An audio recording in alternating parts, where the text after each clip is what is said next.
2 Samuel capítulo 2, a partir do versículo de número 1. Eu vou pedir que você faça comigo a leitura e posteriormente deixe a sua Bíblia aberta. Hoje nós vamos precisar aqui andar por alguns versículos, então eu peço sua colaboração nesse sentido, tá bom? Segundo livro de Samuel capítulo 2, versículo 1. Passado algum tempo, Davi perguntou ao Senhor: devo ir para uma das cidades de Judá? O Senhor respondeu que sim. E Davi perguntou: para qual delas? Para Hebrom, respondeu o Senhor. Então Davi foi para Hebrom com as suas duas mulheres, Ainoã, de Jezreel, e Abigail, que era viúva de Nabal, carmelita. Davi levou os homens que o acompanhavam, cada um com a sua família, e estabeleceram-se em Hebrom e nos povoados vizinhos.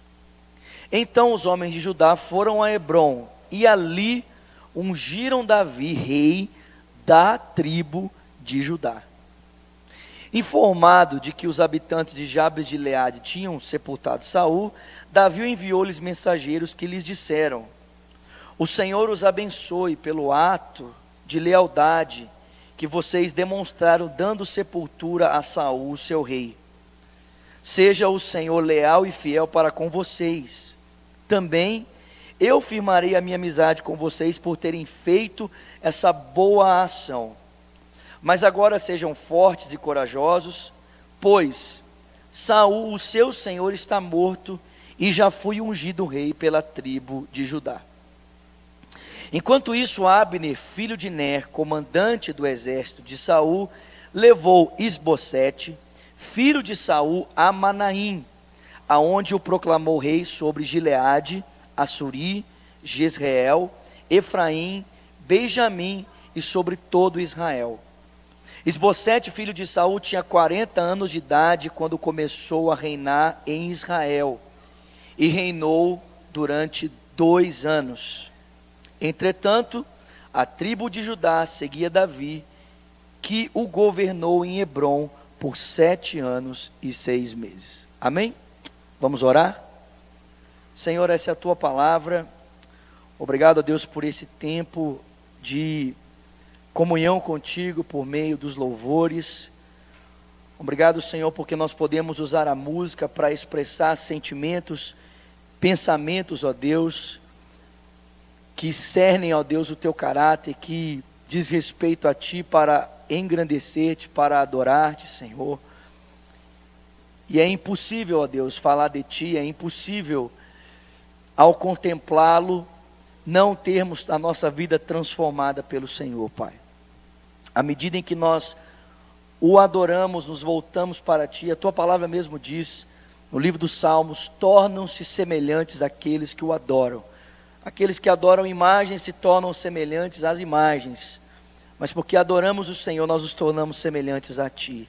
Somos transformados de glória em glória na estatura da perfeição do teu caráter.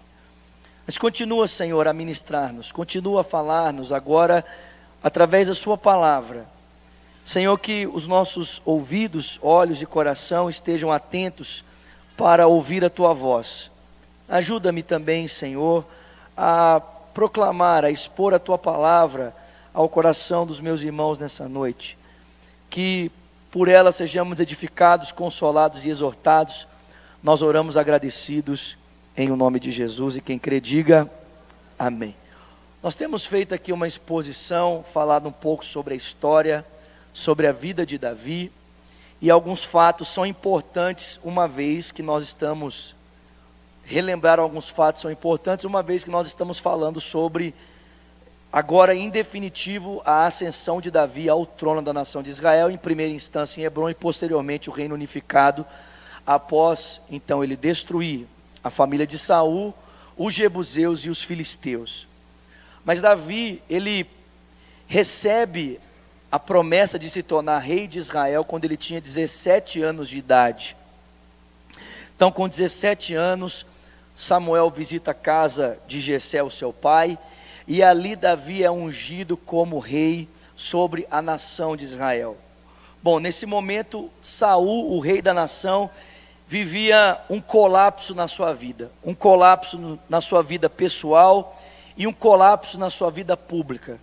A sua vida pública estava em colapso por causa da sua desobediência, e a sua vida pessoal também estava em colapso por causa da sua desobediência ao Senhor. E uma vez que a sua vida pública e pessoal estavam em colapso, o texto bíblico diz que Saul então caminhou para uma falência emocional. E essa falência emocional envolvia também uma falência espiritual. Afinal de contas, um espírito maligno enviado da parte do Senhor o atormentava constantemente.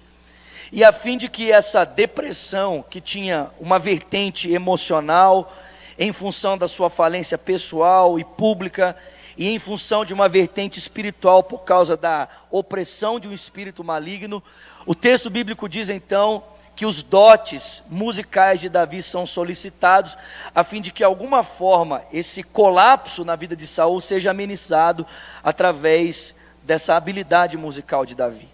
Então Davi começa servindo Saul no seu ambiente privado, através da sua habilidade musical. Mas posteriormente, Davi também começa a prestar serviço a Saul no ambiente público, quando os filisteus desafiam os israelitas através de Golias, e não há ninguém competente, ou pelo menos corajoso o suficiente para assim o fazer, quem se coloca à disposição é Davi. Ele vence o filisteu, e após esse momento então, Davi começa a prestar mais regularmente serviço a Saul, não apenas na sua esfera privada, mas também na sua esfera pública, sendo responsável agora pela frente do seu exército.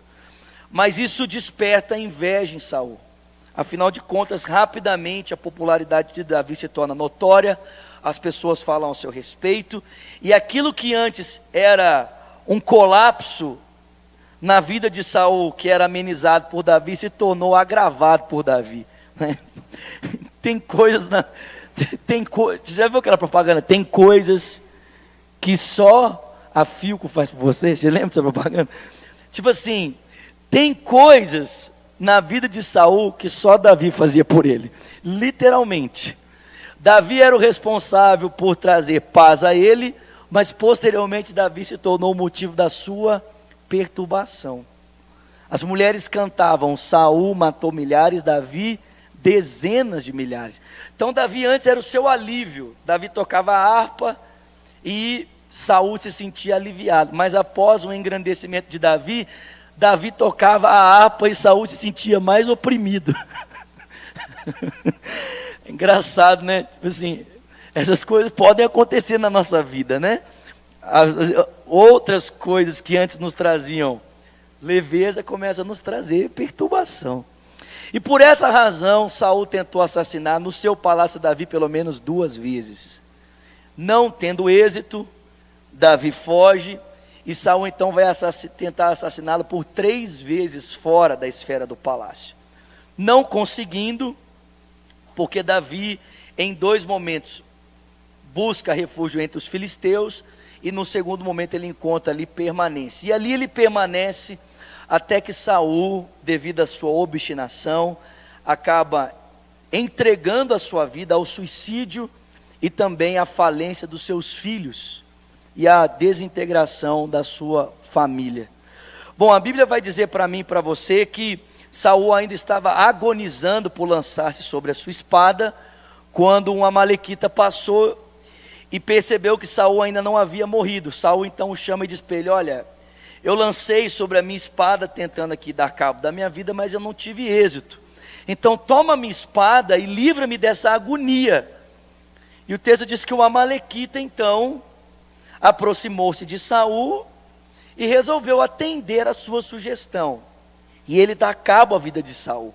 E aí ele tem uma brilhante ideia. Qual é a sua brilhante ideia? Tomar a sua coroa e o seu bracelete e levar para Davi, comunicando não apenas a morte de Saul, mas que o caminho agora estava aberto, tanto para que Davi pudesse voltar para Jerusalém, como para que ele pudesse assumir o reinado da nação. E aí o amalequita, no capítulo 1 de 2 Samuel, chega para Davi e diz: Davi tem uma boa notícia para você. Pensava ele que essa seria uma boa notícia para Davi. E ele diz: olha, Saul e os seus filhos estão mortos. Aí Davi pergunta para ele: como é que você sabe disso?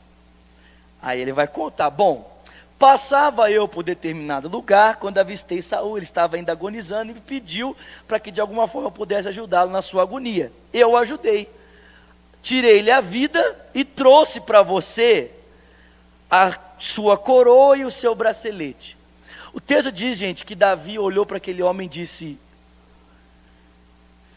você é insano? O que você tem na sua cabeça?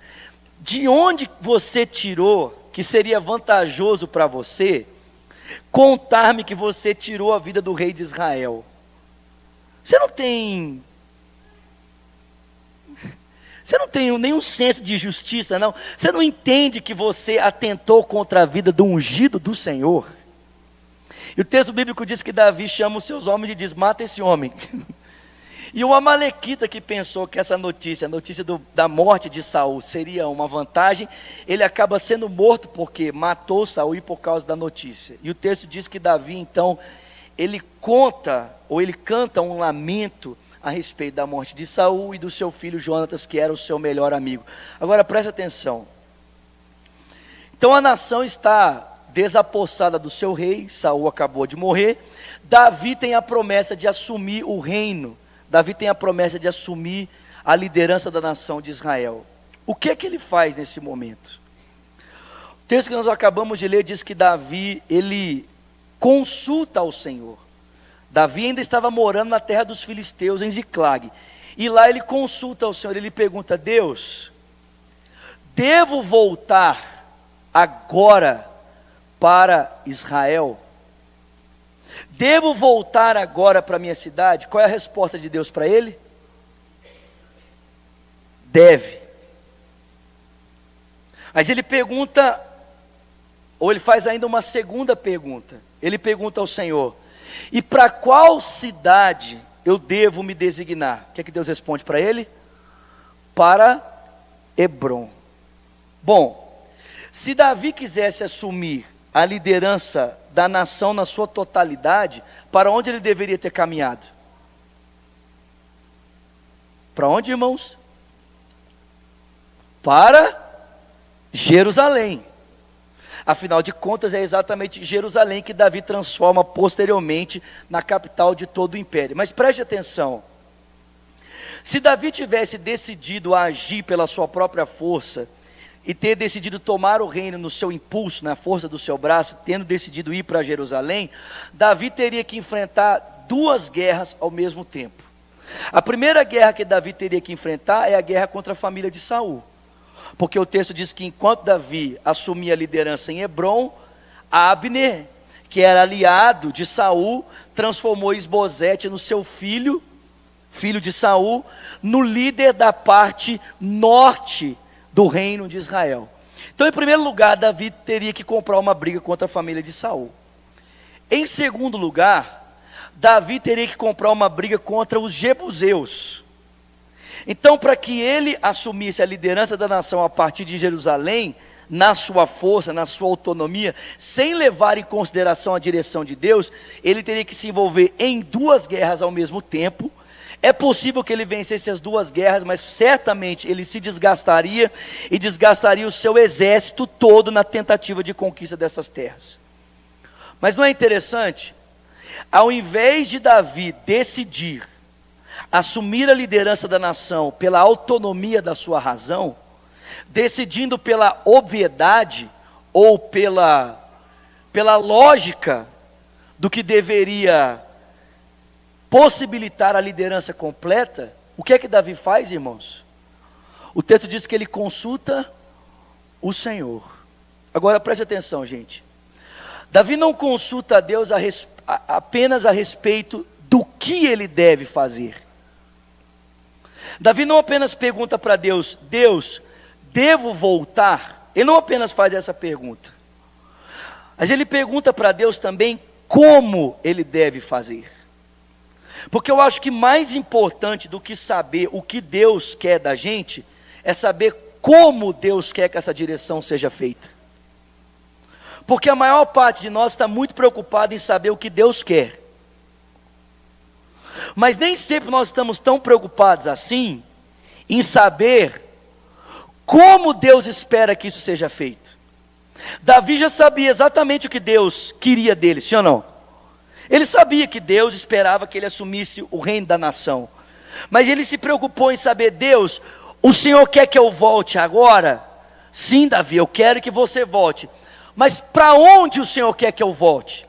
Aonde o Senhor espera que eu vá para assumir o governo da nação? E o texto diz que Deus falou para ele: vai para Hebrom. E Davi decidiu obedecer a Deus, designando-se para Hebrom. Então presta atenção, não apenas é suficiente saber o que Deus quer, é necessário saber como Deus quer. Porque às vezes a gente pergunta assim: Deus, mas o Senhor deu a direção, e por que não deu certo? E eu vou te responder por que não dá certo. Porque as coisas necessariamente, as coisas de Deus não necessariamente são obtidas só quando a gente sabe a direção que Deus tem para nós, mas quando a gente sabe o meio pelo qual Deus quer que a gente faça as coisas que Deus quer que a gente faça. Não é necessário apenas saber para onde se tem que ir, mas como, a maneira como Deus espera que a sua vontade ela seja executada.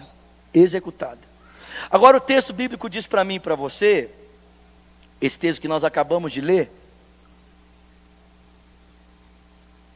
que após então se dirigir para Hebrom e assumir o reino, ou assumir o controle da tribo de Judá a partir de Hebrom, Abner, que era aliado de Saul, tomou a parte norte, e em cidades importantes dessa parte, ele então estabeleceu Isbosete como rei sobre esses lugares.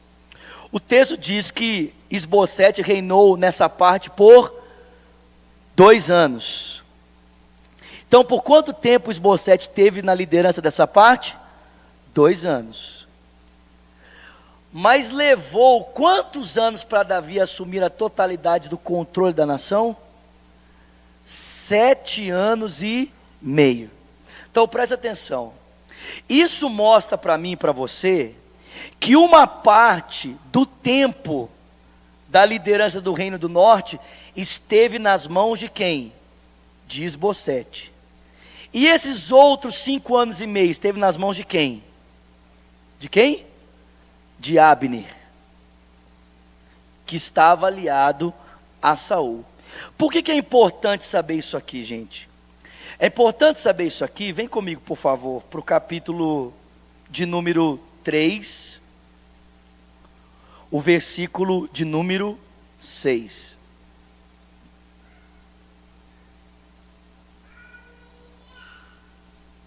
Vocês estão comigo aqui? Capítulo 3, versículo 6. Por que é importante saber isso? Escuta. Enquanto transcorria a guerra entre a família de Saul e a família de Davi, Abner foi se tornando poderoso na família de Saul. Saul tivera uma concubina chamada Rispa, filha de Aiá. E certa vez Isbosete perguntou a Abner: por que você se deitou com a concubina do meu pai? E Abner ficou furioso com a pergunta de Isbosete e exclamou: por acaso eu sou um cão a serviço de Judá? Até agora tenho sido leal à família de Saul, seu pai, e aos parentes e amigos dele, e não deixei que você caísse nas mãos de Davi. Agora você me acusa de um delito envolvendo essa mulher? Que Deus me castigue com todo rigor, se eu não fizer por Davi o que o Senhor lhe prometeu sob juramento: tirar o reino da família de Saul e estabelecer o trono de Davi sobre Israel e Judá, de Dan até Berseba. E Isbosete não respondeu nada a Abner. Por quê? Porque ele tinha medo dele. Então presta atenção. O que parece para nós aqui, gente, é que o interesse de Abner, na verdade, não era perpetuar o legado de Saul sobre o trono. Parece que Abner tinha uma outra intenção. E qual era a intenção? Era estabelecer um rei fraco sobre o poder, para que sob a sua influência forte, na verdade, a parte do Reino do Norte fosse dominada por quem? Por ele mesmo. E é exatamente isso que a gente vê acontecer. Por quê? Porque o texto bíblico diz que o Abner se deitou com uma das concubinas de quem? De Saul. Presta atenção, gente. Quando alguém nessa época se deitava com uma das concubinas de um rei, o que ele estava querendo dizer com essa atitude? Vamos lembrar, quando Absalão colocou o seu pai Davi para correr e se deitou com todas as suas mulheres à frente de toda a nação, o que ele estava querendo dizer? Ele estava querendo dizer o seguinte: quem manda aqui agora sou eu. Quem tem poder aqui agora sou eu. Quando Abner se deita com uma concubina de Saul, o que ele está querendo dizer é que o poder da nação agora vai ser conferido a quem? A ele. E é por essa razão que o Isbosete vai confrontar ele, perguntar para ele aqui: que história é essa de você se deitar com uma das concubinas do meu pai? E gente, eu não sei se você já passou por isso, mas quando a gente é confrontado por uma coisa que a gente não tem culpa, como é que a gente reage? Indignação? Bom, eu penso que quando a gente é confrontado por uma coisa que a gente não tem culpa, a gente reage assim, a gente fica indignado, mas a gente não pede assim né, a gente não fica assim surpreendido. Exemplo, essa semana aconteceu uma situação comigo. Eu estava aqui perto da lagoa, eu fui dar uma ré e eu não vi que uma pessoa tinha virado atrás de mim. E assim, eu esbarrei muito de leve no carro da pessoa. Aí o cara já desceu assim, né, isso aqui. Aí eu falei para ele: você me desculpa, eu esbarrei sem querer no seu carro aqui, você me perdoa. Mas a partir do momento que eu assumi o meu erro, tipo, era para ter ficado tranquilo, né? Era para ele ter ficado assim, numa paz, né? Era para ele ter ficado de boa. Mas na verdade, eu acho que o que ele queria era ganhar dinheiro em cima de mim. Acho que ele queria de alguma forma, assim, ganhar algum trocado, sei lá. Eu falei para ele assim: o que você quer fazer? Você quer que eu acione o seguro? Ah, não, eu acho que tem que ter um polimento, esse polimento vai dar uns R$500. Aí eu peguei o telefone e liguei para uma pessoa e falei assim: aqui, aconteceu isso, isso, isso, isso. Quanto que fica para cobrar? Ah, fica uns R$50. Então assim, né, de 500 para 50, né? E aí o camarada, a hora que ele percebeu que ele não ia conseguir ganhar dinheiro, o que ele fez?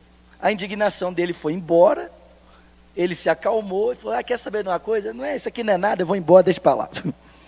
Então quando eu penso assim, que normalmente as pessoas perdem assim perdem assim o controle diante de uma situação de confronto, principalmente quando elas estão sem razão, né? Exatamente porque ela é confrontada numa situação que ela não tem razão, e a agressão é uma forma de tentar se proteger daquilo. A pessoa, ela tipo assim, ela vai na direção do outro, ela agride o outro na fala, numa tentativa de alguma forma repelir o outro por acusação que está sendo feita a ela, que de alguma forma ela está comprometida, ou que ela não tem como se defender daquilo. Deu para entender? Sim? Eu filosofei bastante aqui, né? Mas, trocando por palavras simples, você confronta uma pessoa que está errada, se a pessoa ficar apavoada demais, é porque ela tem culpa no cartório. Porque normalmente quando a pessoa não tem culpa, o que ela faz? Não está nem aí. Ela fala assim: você está errado. Tipo, eu lembro uma outra situação que aconteceu aqui na igreja também, de uma pessoa que disse que eu tinha falado mal de um pastor. A pessoa falou assim: não, porque fulano de tal disse que você falou mal de mim. Eu falei: não, simples, vamos sentar eu, você e o fulano, vamos botar essa história limpa. Aí na hora que eu falei isso, o pastor falou assim: não é para tanto. Eu falei: cara, como assim não é para tanto? Não, a pessoa não falou? Então vamos tirar isso limpo, acabou, a gente resolve isso. Mas penso eu que a indignação de Abner é exatamente porque ele tinha culpa no cartório. Ele fica indignado, e a indignação dele faz com que ele ameace Isbosete. Ele diz assim para ele: olha, eu fui leal com você até agora, te ajudando a assumir o reino, e você vem me acusar de uma coisa que eu não tenho culpa? Então presta atenção, a partir de agora, eu deixo de trabalhar para você e vou trabalhar para quem? Para Davi. Eu vou me aliar a Davi, e eu vou ajudar Davi a unificar todo o seu reino. Então presta atenção, gente. Por que que ele jurou prestar lealdade a Davi agora, ao invés de tentar continuar aliado a Isbosete? Penso eu que Abner percebeu que de alguma forma o seu projeto estava em risco. Então ele precisava o quê? Alinhar-se a um novo rei, aliar-se a Davi, para que de alguma forma, pelo menos, ele tivesse um cargo de confiança junto de Davi. E é exatamente isso que acontece. Depois, se a gente continuar lendo aqui, você vai perceber. Abner se volta contra Isbosete, ele jura lealdade a Davi, e por causa disso, Davi entrega para ele um cargo de confiança. Agora presta atenção, gente. Em toda essa situação que está acontecendo, né? Abner colocar Isbosete no poder, posteriormente ser confrontado, jurar lealdade a Davi, e ele se colocar à disposição de Davi para unificar o reino. Em tudo isso, qual é a ação de Davi? O que é que o Davi faz? Se você perceber, o Davi não faz nada. Davi fica em Hebrom e ele não faz nada. Até mesmo quando Isbosete se levanta para guerrear contra Davi, a guerra não parte de Davi, a guerra parte de quem? Da família de Saul. Davi permanece em Hebrom, governando sobre a tribo de Judá, tranquilo. Ele não toma atitude nenhuma, ele está pacientemente esperando pela providência do Senhor. Então olha que coisa interessante. Davi não apenas ele buscou a direção de Deus do que ele deveria fazer e como ele deveria fazer, mas ele esperou em Deus pacientemente para que Deus executasse toda a sua vontade, enquanto Davi esperava a nação de quem? Do Senhor. A pergunta é: onde é que Davi aprendeu a ser tão paciente, irmãos? Porque escuta aqui, gente. Davi foi ungido, ele foi ungido com 17 anos. Mas ele começou a reinar com quantos anos? Com 30 anos. Com 30 anos, Davi assumiu o reino em Hebrom. Mas para ele assumir o reino por completo, ele esperou mais quantos anos? Mais 7 anos e meio. Então, do tempo em que Davi foi ungido para o tempo de assumir o reino por completo, passaram-se quantos anos? 20 anos e meio. Deixa eu fazer uma pergunta aqui. Alguém já esperou 20 anos e meio para tomar uma decisão na sua vida aqui?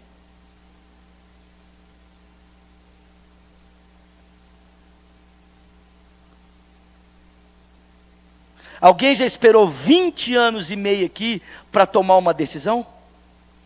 Presta atenção, não estou perguntando se você já esperou 20 dias. Não estou perguntando se você já esperou 2 meses, 2 anos. Você já esperou 20 anos para tomar uma decisão? Davi esperou 20 anos, gente, para que o reino fosse entregue completamente unificado nas mãos dele. Davi teve que aprender a esperar no Senhor, querido. Ele poderia ter se dirigido para Israel e ter com as forças do seu braço tentado vivenciar a realidade da promessa de Deus, sim ou não? Mas ele decidiu esperar. Esperar pelas ações de Deus, esperar pela realização do projeto de Deus. E isso levou mais 7 anos e meio de Hebrom até o reino unificado, e levou 13 anos até assumiu o reino em Hebrom. 20 anos e meio. A minha pergunta é: onde é que Davi aprendeu a ser tão paciente? De que forma Davi aprendeu a ser tão paciente e a esperar pelas ações de Deus na história, para que essas ações conduzissem ele para o lugar onde Deus havia o ungido para que ele pudesse estar? Como é que Davi aprendeu paciência, irmãos? Quer saber? Vou dizer para você. Davi aprendeu a ser paciente por meio de tudo aquilo que ele sofreu. Porque não existe um instrumento nas mãos de Deus mais habilidoso para ensinar um crente o princípio da paciência do que o sofrimento. Você quer ver isso? Abre aí comigo a sua Bíblia, por favor, em Romanos. Ai. Romanos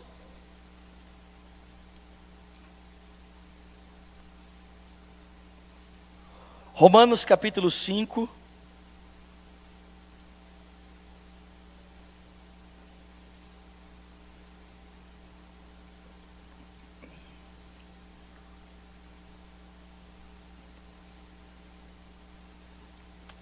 Romanos 5, versículo de número 1.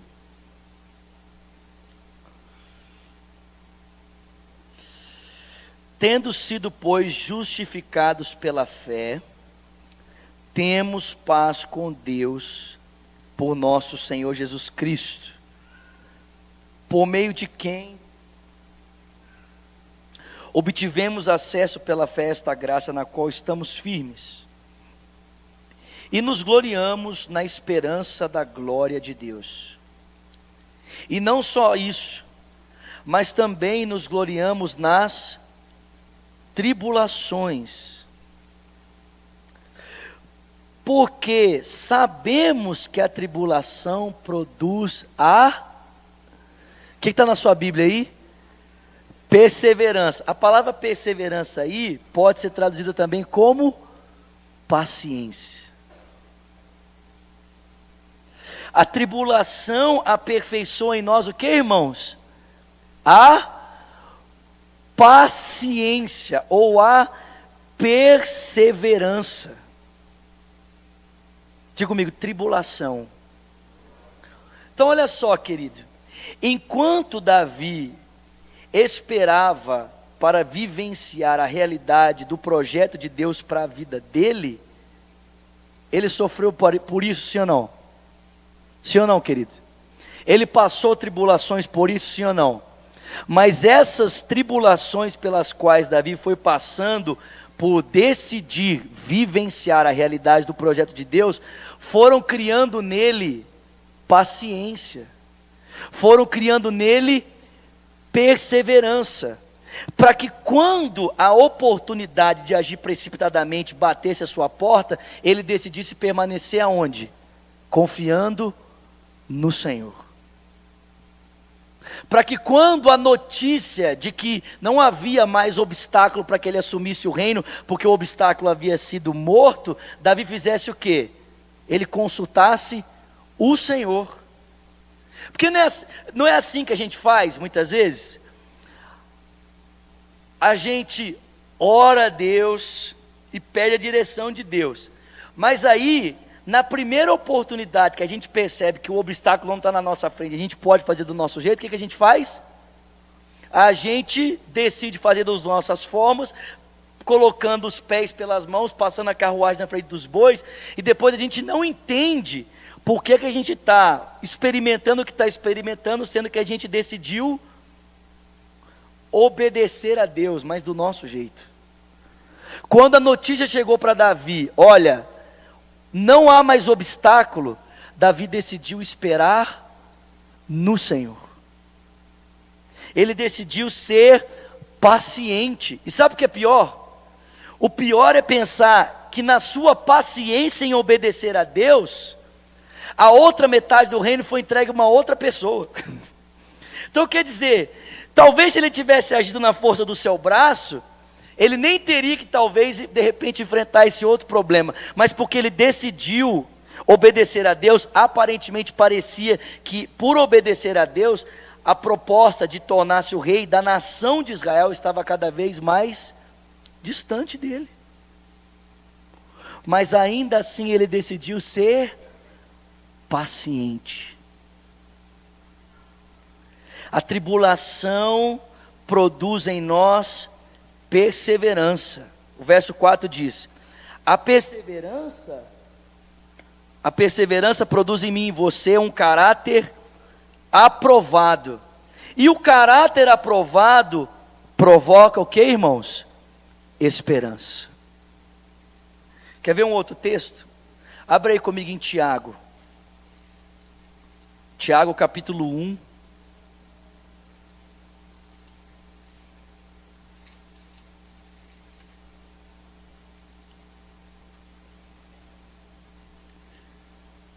Tiago capítulo 1.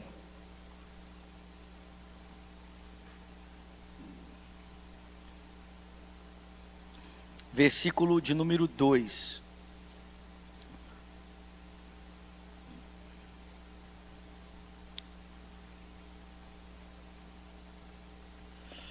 Então vamos lá. Meus irmãos, considerem motivo de grande alegria o fato de passarem por diversas provações. Porque vocês sabem que a prova da sua fé produz o que, irmãos? Perseverança / paciência. E a perseverança tem a sua ação completa, a fim de que vocês sejam maduros e íntegros, sem lhes faltar coisa alguma. Preste atenção, querido. Davi precisou ser paciente. 7 anos e meio esperando em Hebrom pela oportunidade de assumir o reino completo em Jerusalém. Ele não tomou atitude nenhuma, ele não tomou decisão nenhuma. Ele não foi à guerra contra a família de Saul. Ele não subiu a Jerusalém para guerrear contra os jebuseus. Ele não fez nada, ele esperou. Ele esperou em Deus. Ele esperou no Senhor. Então, 2 lições muito importantes aqui antes de nós seguirmos em frente. A primeira lição: Davi, antes de assumir o trono da nação, ele consultou a Deus sobre o que ele deveria fazer e como ele deveria fazer. Deus era ponto referente para Davi nas suas tomadas de decisões. Não apenas do que fazer, mas como fazer. E eu te pergunto, qual é o ponto de referência na tua vida, nas tuas tomadas de decisões? Deus é o teu ponto referente? O teu relacionamento com Jesus Cristo é o teu ponto referente nas tomadas de decisões da sua vida? Do que fazer e como fazer? Segundo, Davi aprendeu por meio do sofrimento a esperar em Deus, a ser paciente, né? Então olha que coisa engraçada, o sofrimento não produziu nele ansiedade, o sofrimento produziu nele perseverança, paciência para esperar o jeito de Deus e a hora de Deus. Eu te pergunto, os sofrimentos que você tem passado pela obediência à vontade de Deus estão tornando você mais ansioso ou mais paciente? Mais ansioso ou mais perseverante? Davi se tornou perseverante, paciente, aguardou tranquilamente pela direção do Senhor. Amém, meus irmãos? Vamos voltar lá para 2 Samuel, por favor.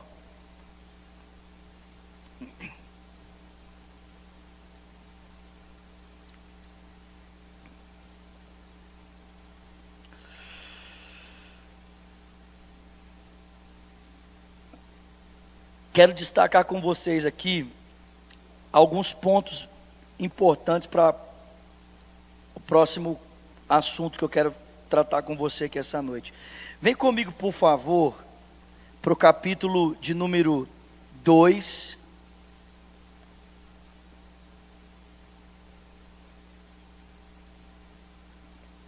Capítulo de número 2, versículo de número 17. Olha o que o texto diz. Houve uma violenta batalha naquele dia. Abner e os soldados de Israel foram derrotados pelos soldados de Davi. Estavam lá Joabe, Abissai e Azael, os 3 filhos de Jeruia. E Azael, que corria como uma gazela em terreno plano. Irmãos, vamos entender gazela aqui no sentido bom, amém? Amém, irmãos? Não é gazela no sentido de hoje, amém? É rápido, ágil, amém, irmãos? Porque hoje falar que o cara corre que nem uma gazela, já vai... né? Coisa meio esquisita, né? Mas é porque ele é rápido, era ágil. Amém, irmãos? Perseguiu Abner, sem se desviar nem para a direita, nem para a esquerda. Abner olhou para trás e perguntou: é você, Azael? Sou eu, respondeu ele. Disse-lhe Abner: é melhor você se desviar para a direita ou para a esquerda, capturar um dos soldados e ficar com as armas dele. Mas Azael não quis parar de persegui-lo. E então Abner advertiu Azael mais uma vez: pare de me perseguir, não quero matá-lo. Como eu poderia olhar seu irmão Joabe nos olhos novamente? Como, porém, Azael não desistiu de persegui-lo, Abner cravou no estômago dele a ponta de uma lança que saiu por suas costas. Ele caiu, morrendo ali mesmo. E paravam todos os que chegavam ao lugar onde Azael estava caído. Então Joabe e Abissai perseguiram Abner. E ao pôr do sol chegaram à colina de Amá, de fronte de Gia, no caminho para o deserto de Gibeon. Os soldados de Benjamim, seguindo Abner, reuniram-se formando um só grupo e ocuparam o alto de uma colina. Então Abner gritou para Joabe: o derramamento de sangue vai continuar? Não vê que isso vai trazer mais amargura? Quando é que você vai mandar o seu exército parar de perseguir os seus irmãos? E respondeu Joabe: juro pelo nome de Deus, que se você não tivesse falado, o meu exército perseguiria os seus irmãos até amanhã. Então Joabe tocou a trombeta, e o exército parou de perseguir Israel e de lutar.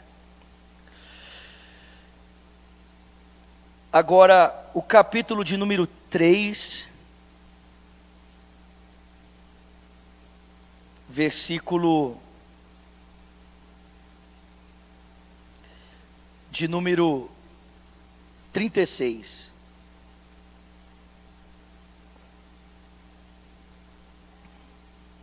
O texto diz: todo o povo ouviu isso e o aprovou. E de fato, tudo o que o rei fazia, o povo aprovava. Assim, naquele dia, todo o povo e todo Israel reconheceram que o rei não tivera participação no assassinato de Abner, filho de Ner. Então o rei disse aos seus conselheiros: não percebem que hoje caiu em Israel um líder, um grande homem? Embora rei ungido, ainda sou fraco, e esses filhos de Zeruia são mais fortes do que eu. Que o Senhor retribua ao malfeitor de acordo com as suas más obras. Então preste atenção, irmãos. Quero só destacar mais esse fato aqui, para mostrar algo a respeito da vida de Davi para os irmãos. Bom, o texto mostra para mim e para você que quando Abner, por lealdade à família de Saul, no governo de Esbocete, então decidiu levantar-se contra Davi, que governava a partir de Hebrom. Então uma guerra civil se instaurou entre eles. A princípio, 12 homens foram escolhidos da parte de Abner e 12 homens foram escolhidos da parte de Davi para lutar. Só que o texto bíblico diz para mim e para você que esses 12 homens em combate se mataram e nenhum deles ficou de pé. Os 12 morreram juntos, os 24 morreram juntos. E o texto diz que a partir desse momento então, de fato, os exércitos foram em confronto e houve vitória da parte do exército de Davi sobre o exército de Abner. E Abner começou então a ser perseguido. Azael o perseguiu para tentar dar cabo de sua vida, mas ele acabou sendo morto. Azael era irmão de Joabe, que era um dos homens da confiança de Davi. Presta atenção, gente. Quando Abner rompe a sua aliança com Isbosete e procura Davi, se aliando a Davi para que o reino fosse unificado, na sua saída do palácio de Davi em Hebrom, Abner se encontra com quem? Com Joabe. Joabe olha para Abner ali no palácio e ele pergunta para Davi: o que esse cara está fazendo aqui? Esse cara não era aliado de Isbosete, filho de Saul? O que ele está fazendo aqui? E Davi diz: não, ele veio aqui para estabelecer uma relação política entre nós. Joabe, gente, estava entalado com Abner por causa da morte do seu irmão. O que ele faz? Ele assassina Abner dentro do palácio de Davi, de forma cruel, porque Abner não teve nem oportunidade de se defender. Ele crava uma espada, ele chama Abner e fala assim: vem aqui, vamos conversar. E quando Abner chega, Joabe crava uma espada no seu estômago e ele cai morto. Quando Davi descobre isso, o texto diz que Davi, ele conclama a nação para um luto nacional, para que todas as pessoas soubessem que de alguma forma ele não tinha participação no assassinato de Abner. Senão as pessoas iam dizer o seguinte: bom, o Davi mandou Abner vir, estabeleceu uma relação de paz com ele para tirar o Isbosete do poder, e depois de estabelecer a relação de paz, o que Davi fez? Mandou matar o Abner. Então o caráter de Davi estaria o quê? Comprometido. O pessoal ia chamar Davi de como é que chama o traidor? 7-1, né? É isso mesmo? Acho que é alguma coisa assim. É um traidor. Mas preste atenção, Davi, ele proclama um jejum nacional. E o texto diz que até o final daquele dia, Davi permaneceu de luto. Ele permanece de luto por causa da morte de Abner. Posteriormente, Isbosete é assassinado por 2 homens de dentro da sua corte. E esses homens vão até Davi e dizem para ele: nós matamos Isbosete, o caminho está aberto, agora você pode assumir o reino todo. O texto diz que Davi, diante da notícia desses homens, mata os 2 e também proclama um luto nacional, para que todas as pessoas soubessem também que Davi não estava envolvido nem na morte de Abner e nem na morte de Isbosete. Vocês estão percebendo isso aqui, gente? Então olha só, eu quero que vocês percebam algo. Em primeiro lugar, eu quero que vocês percebam que Davi era muito habilidoso nas guerras em que lutava. Em todas elas ele obteve vitória. Em segundo, quero que vocês percebam que Davi era um bom articulador político, porque ele se preocupava com a sua reputação diante das pessoas. O texto diz que as pessoas confiavam tanto em Davi, que elas aprovavam tudo que ele fazia. Ele era um bom articulador político, ele era um bom guerreiro, ele foi um bom rei para a nação de Israel. Em muitas virtudes, Davi se destacava na liderança do povo, inclusive na busca constante de conselhos a Deus a respeito de como ele deveria conduzir o curso da nação.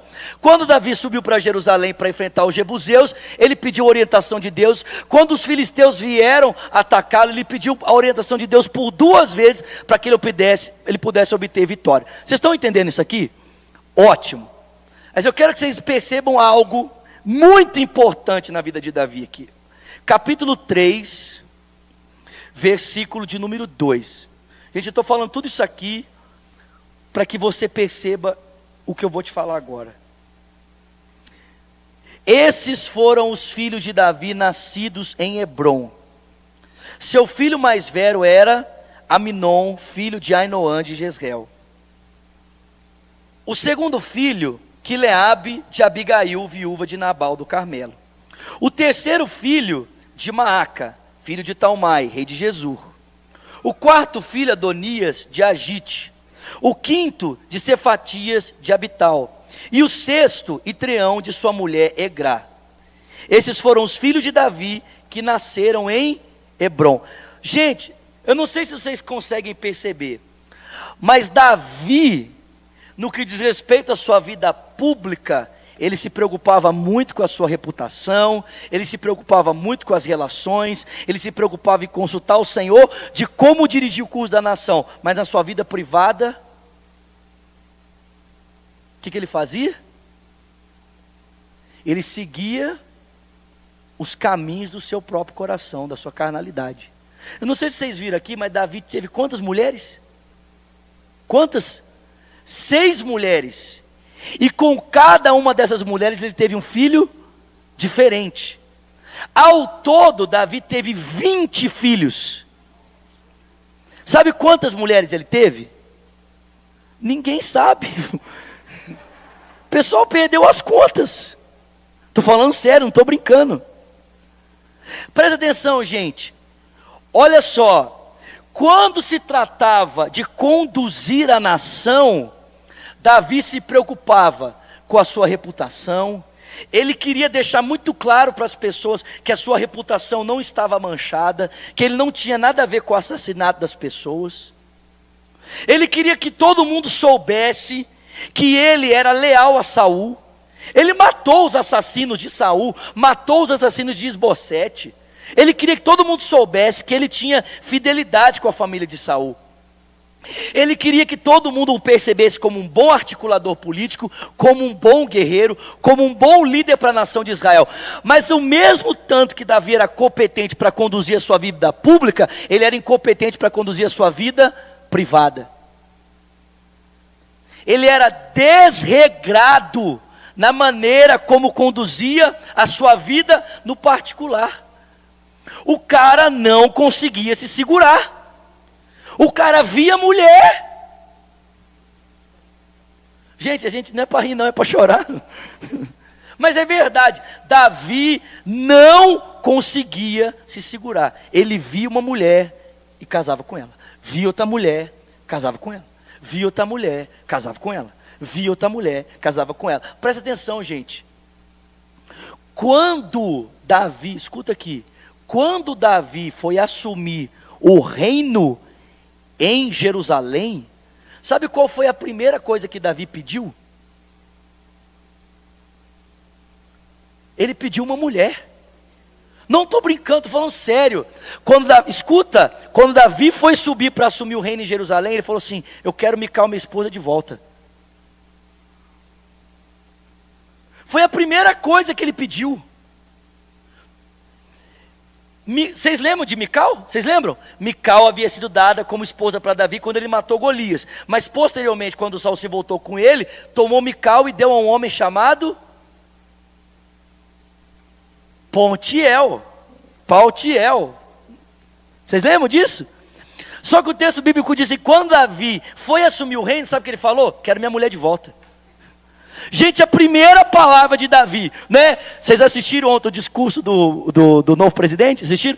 Se fosse um discurso de Davi, rede nacional, Davi acabou de ser eleito presidente da nação. Seu pronunciamento: eu quero minha mulher de volta. Gente, presta atenção. Esse texto está aqui para mostrar para mim e para você as dificuldades que Davi tinha na sua vida privada. E presta atenção, gente, foi exatamente nesse descontrole a respeito de mulher que o levou a destruir a sua vida e a vida da sua família. Presta atenção, gente, Davi era um bom rei para a nação e um péssimo homem dentro da sua casa. Ele foi um sucesso da porta para fora e uma falência da porta para dentro. O cara que aprendeu a esperar em Deus para os projetos de Deus, o cara que aprendeu a descansar em Deus e a buscar a orientação de Deus do que fazer e como fazer para o seu governo da nação, não conseguia descansar em Deus e esperar em Deus para como conduzir os assuntos para dentro da sua casa.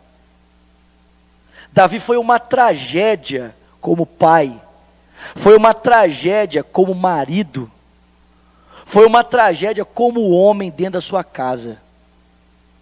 Então presta atenção, meu irmão. Eu quero terminar essa mensagem nessa noite dizendo para você que o maior rei da nação de Israel foi uma falência na sua casa. Gente, o oposto de Saul, que era uma falência para a nação, mas foi um bom pai dentro da sua casa. Porque eu não sei se você percebe, mas Saul teve 4 filhos. Dos 4, 3 deles estavam na sua companhia quando ele morreu na guerra.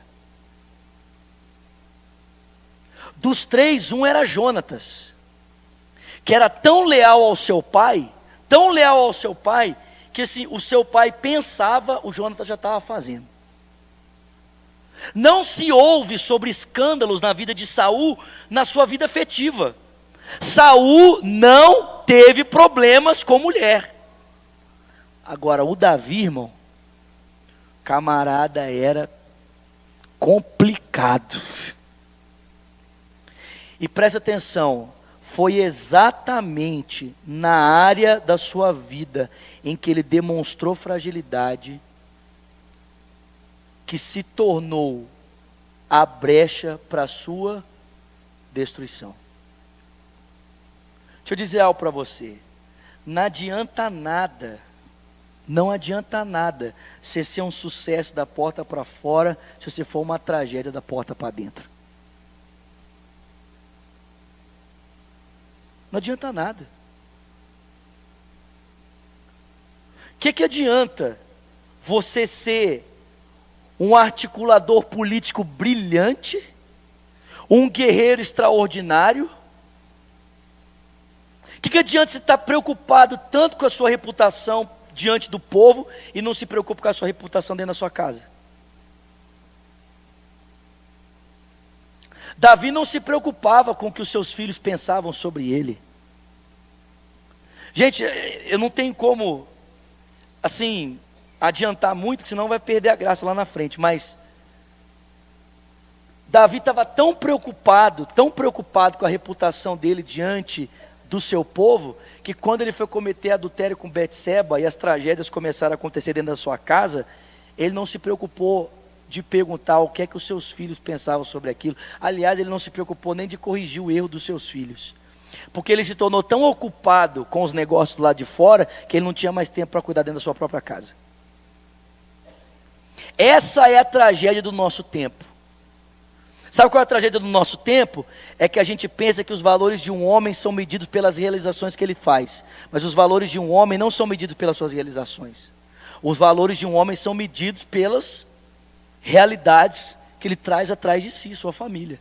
É assim que se mede os valores de um homem.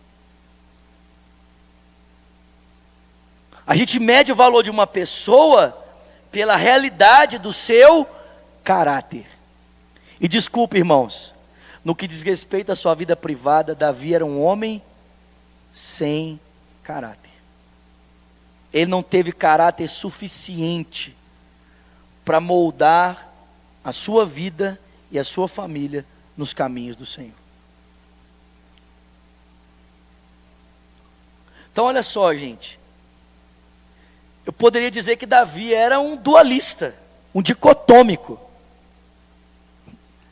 Né? Um cara que, numa parte da sua vida, seguia todos os valores de Deus, e na outra, os impulsos da sua carne. Deus dizia para ele como ele deveria governar a nação, mas Deus não dizia para Davi como ele deveria cuidar da sua sexualidade. Agora, vale lembrar que na lei de Moisés, estava muito claro, explícito na lei de Moisés, que o rei não deveria possuir muitas mulheres, para que não incorresse de se desviar dos caminhos do Senhor. Davi conhecia esse texto, sim ou não? Por que ele não obedeceu?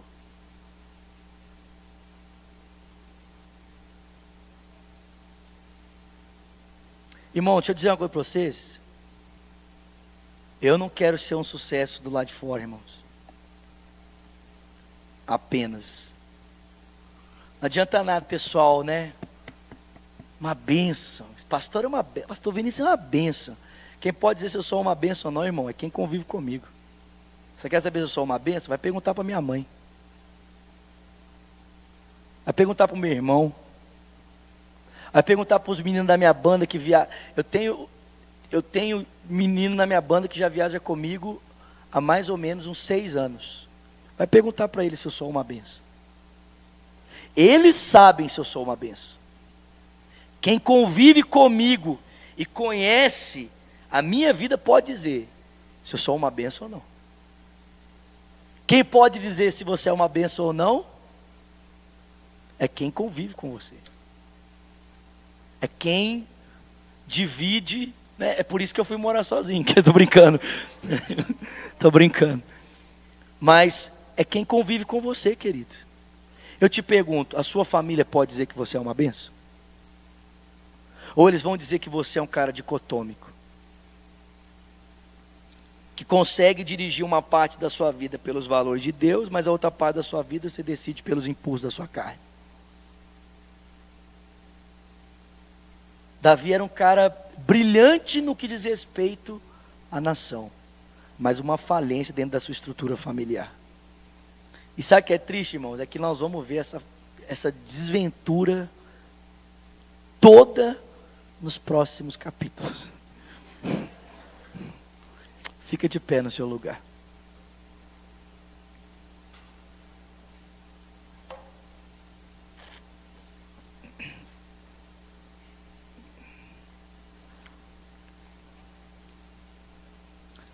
O cara esperou pacientemente em Deus 20 anos para assumir a nação. 20 anos esperando para assumir o controle da nação no todo.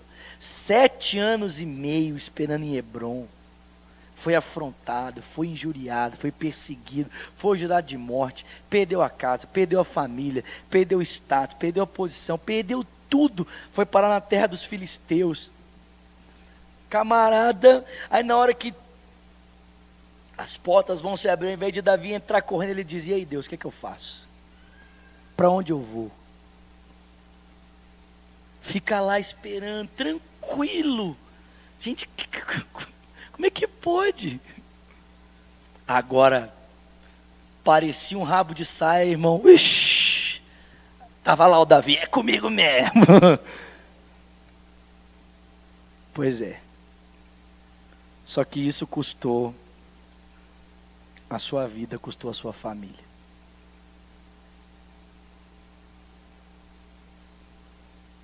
Como é que você tem dirigido a sua vida, meu irmão? Você pode ser considerado esse tipo de pessoa? Um sucesso da porta para fora e uma tragédia da porta para dentro?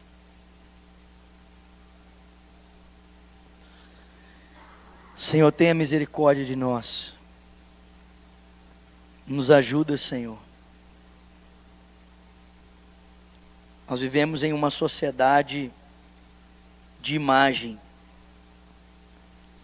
uma sociedade de reputação. Mas reputação é o que as pessoas dizem sobre nós, caráter é o que nós somos. Caráter é o que a gente é quando ninguém está enxergando. Caráter é aquilo que o Senhor pode dizer ao nosso respeito. Ajuda-nos, ó Deus, a não corrermos atrás da reputação, mas a buscarmos uma vida de caráter, Senhor. Estamos mais preocupados com aquilo que o Senhor pensa sobre nós, do que com aquilo que as pessoas dizem sobre nós. Que por meio, Senhor, das tribulações que nós passamos, por obediência à vontade do Senhor, o Senhor nos ensine a paciência, a fim de que tenhamos um caráter aprovado em todas as áreas da nossa vida. E que o Senhor também nos ensine a ouvir, a buscar a Tua direção, Senhor, em tudo que somos e fazemos. Que o Senhor nos ensine, Deus, a ouvir o que fazer e como fazer, a fim de que nenhuma parte dessas decisões sejam comprometidas pela ausência da outra. Que nós não venhamos comprometer as direções do Senhor, ó Deus, por fazermos da nossa forma, e nem venhamos comprometer, ó Deus, a forma do Senhor, colocando sobre ela as nossas direções. Ajuda-nos a obedecermos ao Senhor integralmente, Senhor, na totalidade, Senhor. Faça isso, meu Pai. Nós te pedimos assim nessa noite. E que a graça do nosso Senhor Jesus Cristo, o amor de Deus o Pai, a comunhão e o consolo do Espírito seja com o povo de Deus, aqui e espalhado em toda a terra, desde agora e para sempre. Quem crê, diga...